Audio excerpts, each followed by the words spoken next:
to do. So, Jacob Rees Mogg, the argument appears to be that you can have the benefits of not having tariffs on traded goods, but you can also get the benefits that you've always wanted, which is doing new trade agreements with other countries on other things. You only have the benefit of not having tariffs within the European Union, and the tariffs hit the rest of the world. That's the problem.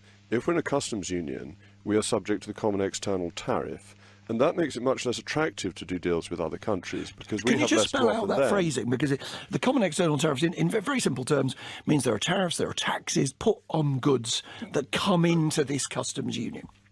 That's absolutely right. So if you take clothing and footwear, they have a tariff on them of around 11.5% on average, plus 20% VAT.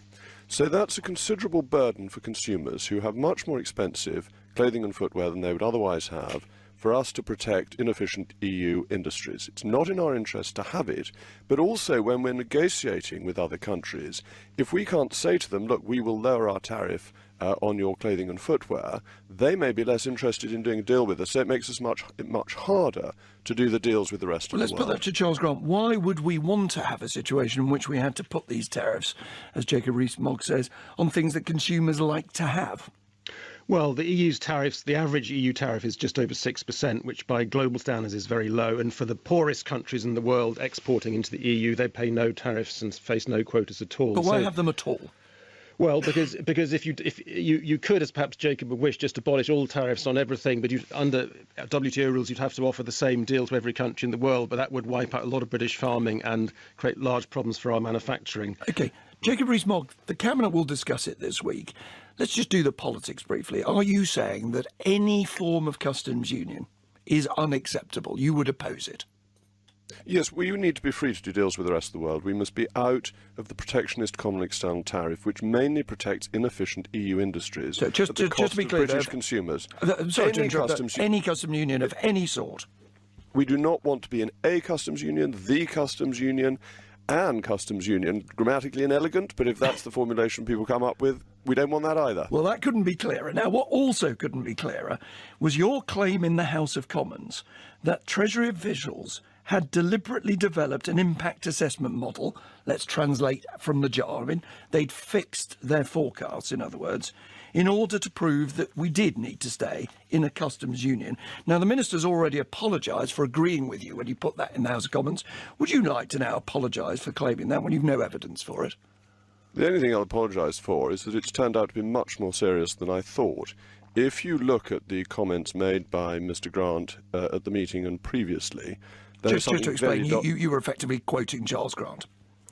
I wasn't quoting him, I said I'd heard this story. Okay. But the things are worse. That the Treasury, and we need to know whether this is officials or whether it has sanction from ministers, seems, in his own words, to be running policy that is not government policy, and then giving private briefings to people about it, which under the ministerial code, officials are not allowed to brief journalists without specific ministerial permission. Okay. So we need to know what is going on in the Treasury.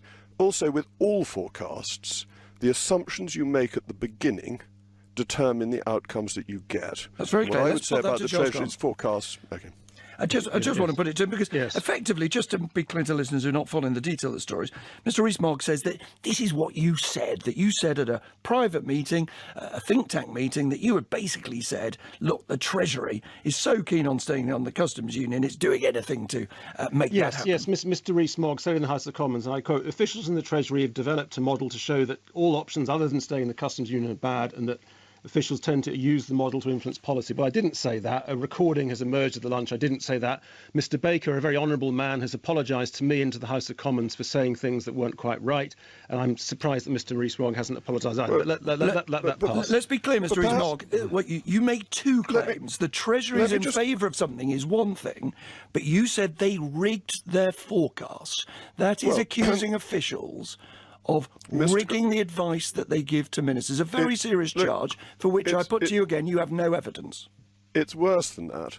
Mr Grant said the Treasury is determined to keep us in the customs union. He also said on another occasion that the Treasury is newly emboldened.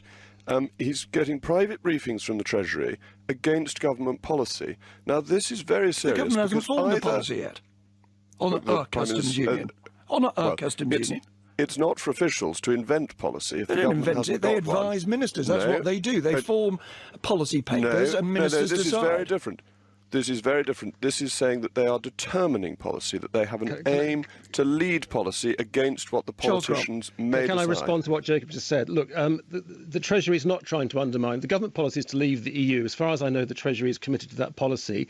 Once you decide to leave the EU, you can consider various ways of doing it. The Treasury cares about economics, so it's naturally pushing for the sorts of Brexit that minimise the economic damage, and staying in the customs union is why many people in the Treasury think we should go for that less damaging option.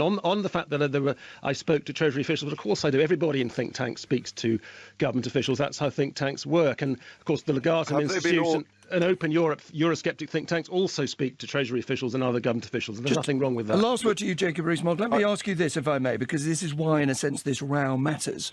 There are some people who've presented you in the past as a sort of amusing backbench eccentric. You're now your leading figure in terms of backbench Brexiteers, and many ministers say you are a likely candidate to be our next Prime Minister.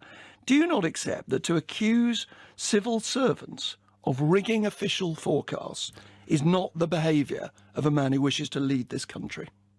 What I'm talking about is the way the Treasury has behaved both before and after the referendum. If you look at the forecasts the Treasury made before the referendum, they were a humiliation. And They this may have issue been of wrong, Treasury... but that is different, No, Mr Rees Mogg, from no, claiming they they were- were rigged. They were clearly politically influenced. Nobody seriously Are you saying they were denies rigged? that. And why was Are the you saying OBR they were set rigged, up? Mr. Rees Mogg? Let me answer your question, and then you'll see the answer. The OBR, the Office for Budget Responsibility, was set up by George Osborne because Treasury forecasts had been politicised, and it was thought that they were unreliable on political grounds.